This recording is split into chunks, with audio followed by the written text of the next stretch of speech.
Bismillahirrahmanirrahim. Assalamualaikum warahmatullahi wabarakatuh.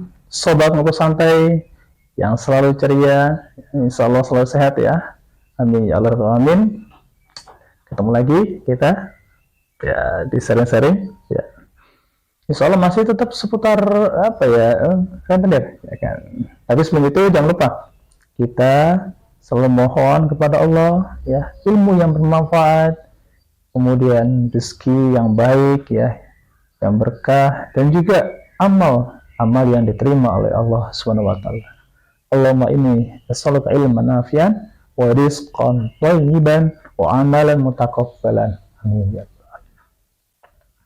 Sobat ngobrol santai ya kan. Berhadapan dengan rentenir memang gampang susah gampang.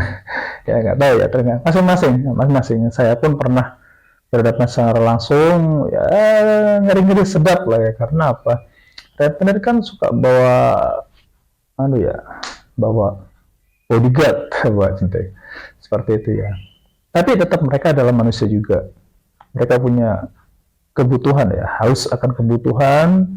Dan sayangnya di sini mereka memilih jalan yang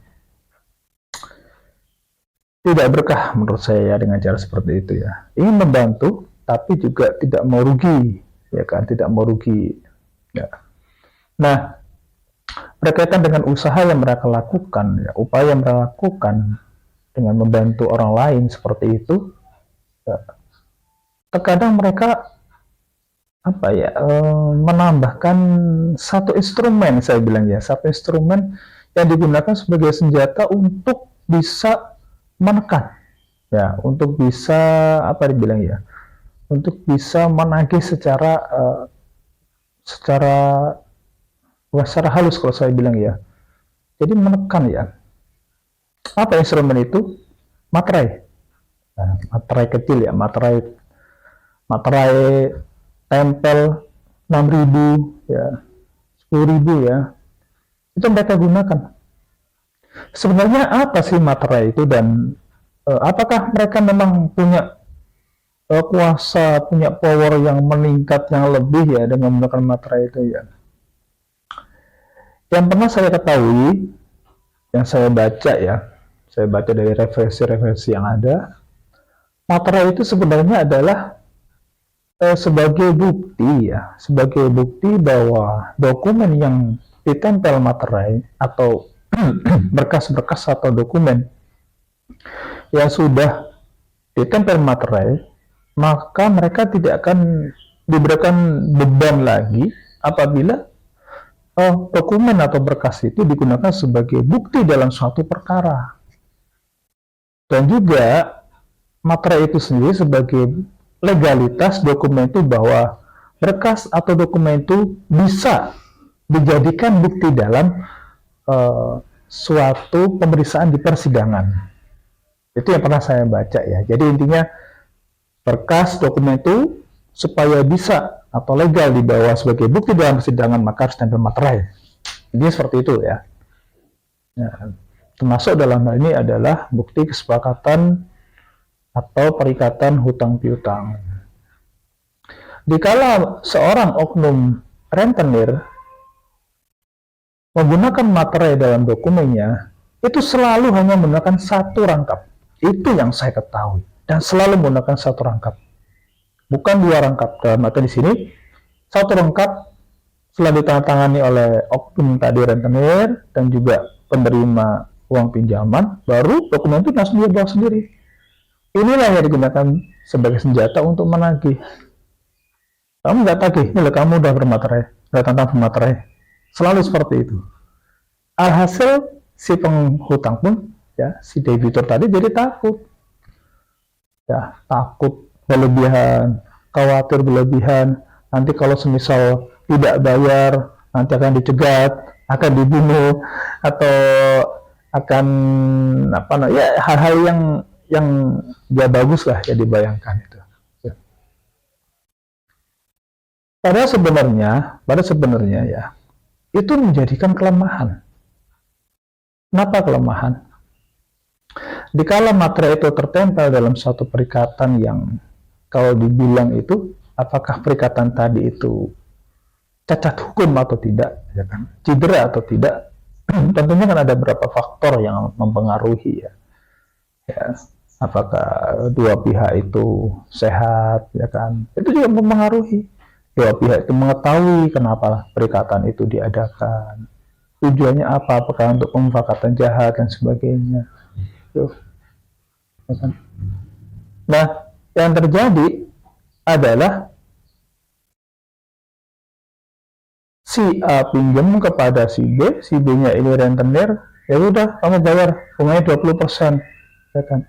Kesepakatan di awalnya apakah sah, ya kan, dalam kategori hutang-piutang? Ya sah-sah aja. Sah-sah saja, karena apa? Kedua belah pihak sadar bahwa ada uang yang diserahkan sebagai pinjaman dan ada uang yang diterima dengan nilai tambah. Sah-sah saja itu mereka menuntut. Ya kan? Kemudian bagaimana cara kita menyikapi materai tadi, ya kan, apabila memang bunganya itu sangat tinggi dan sebagainya.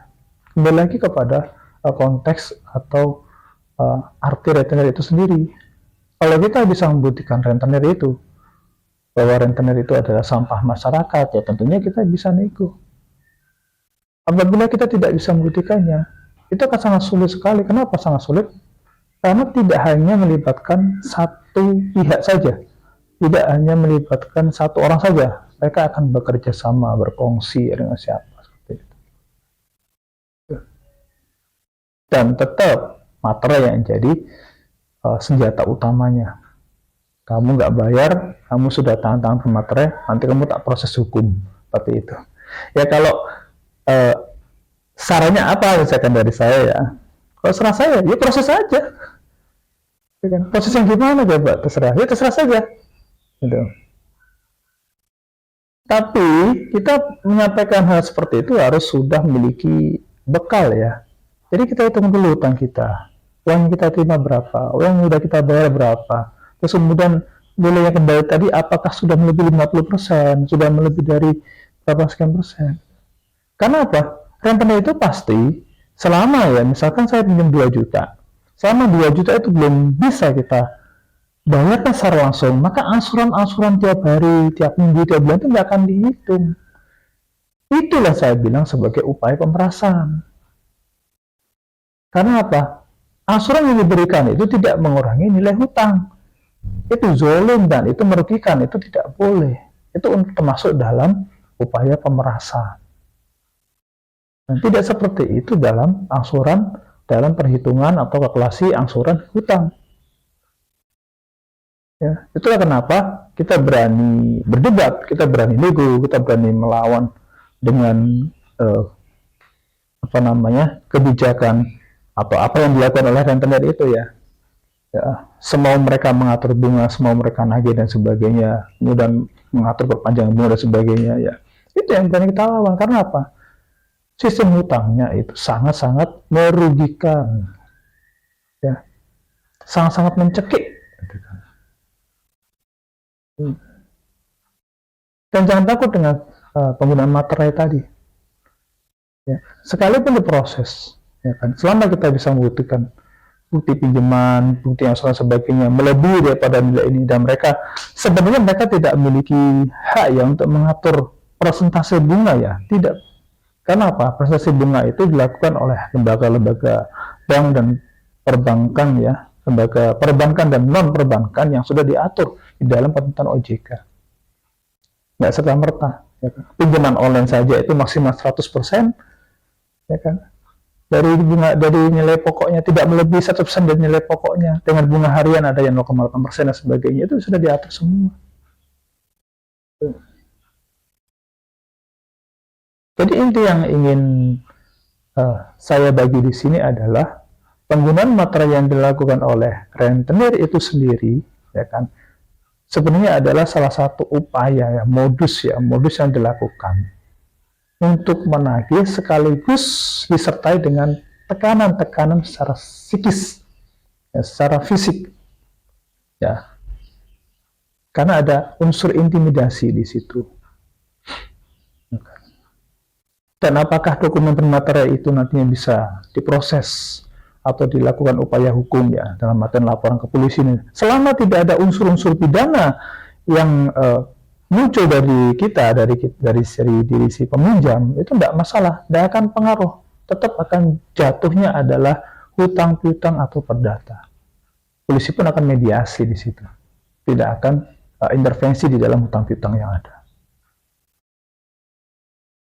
Jadi sobat ngobrol santai ya, tidak perlu takut berhadapan dengan materi yang dilakukan atau yang digunakan oleh rentenir, karena itu hanya sebagai modus upaya untuk menagih sekaligus disertai dengan tekanan-tekanan yang tentunya ya mereka ngincer ini ya uang plus udah ngasur tiap hari tiap minggu tetap tidak ngurangin nilai pokok utamanya. Itu yang kita lawan di situ. Stop, bayar dulu, atur, ya hitung lagi semuanya, kemudian lihat berapa yang diserahkan, ya kan, bunga yang dibayar pun itu termasuk cicilan kita, termasuk cicilan kita ya, termasuk cicilan angsuran dari kita. Total, kemudian kurangi berapa satu minggu. Insya Allah ya, kita berbicara dengan mereka, disertai dengan bukti, disertai dengan bekal, ya. Dan juga yang terpenting adalah keyakinan kita kepada Allah. Tegaskan bahwa mereka juga manusia. Ya kan? Kita memahami mereka memiliki kebutuhan. Kita juga memiliki kebutuhan, saling membutuhkan. Tapi selama itu, ya kan, kebutuhan itu tidak sesuai dengan apa yang sudah dibatasi oleh perintah Allah, maka hal itulah yang akan menjadi kezaliman dan merugikan. Itu yang ditegaskan. Anda membantu saya terima kasih sekali. Tapi cara bantu Anda, mohon maaf sekali, ya kan, membantu sekaligus menenggelamkan saya, menginjek-injek saya, itu yang saya tidak suka. Karena saya sampaikan seperti itu. Itu yang benar-benar saya merasa diperas, ya kan. Lawan saya kan butuh uang, saya tuh dalam masa kesusahan kok malah ditambahi dengan seperti ini. Nah, gak apa-apa. Yang penting kita komunikatif, kita ada. Dan tidak ada hal-hal pidana yang kita istilahnya kita perlihatkan.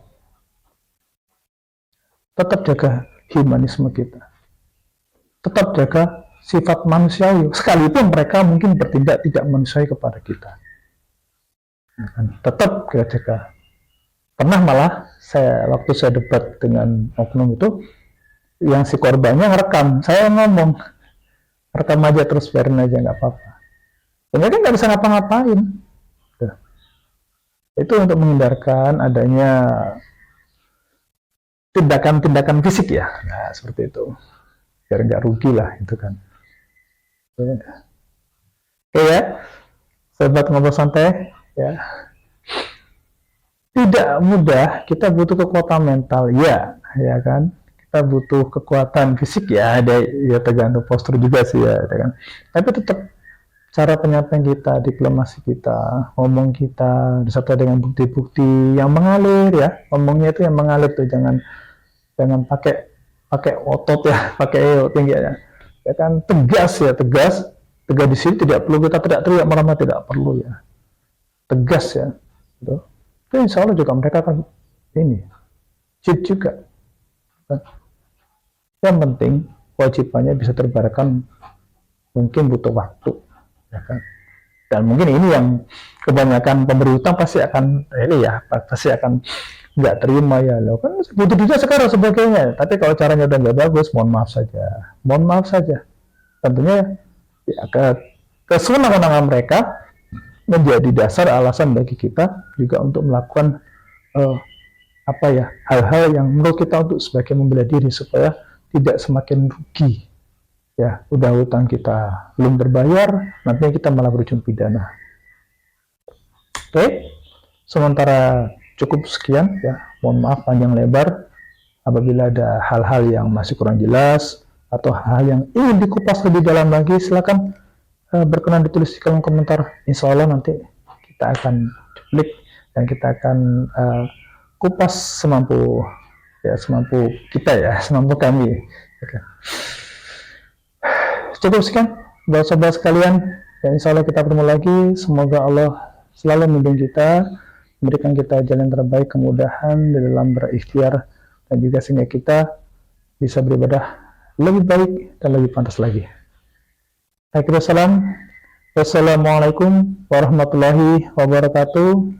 Tetap sehat dan semangat selalu buat sobat ngobrol santai.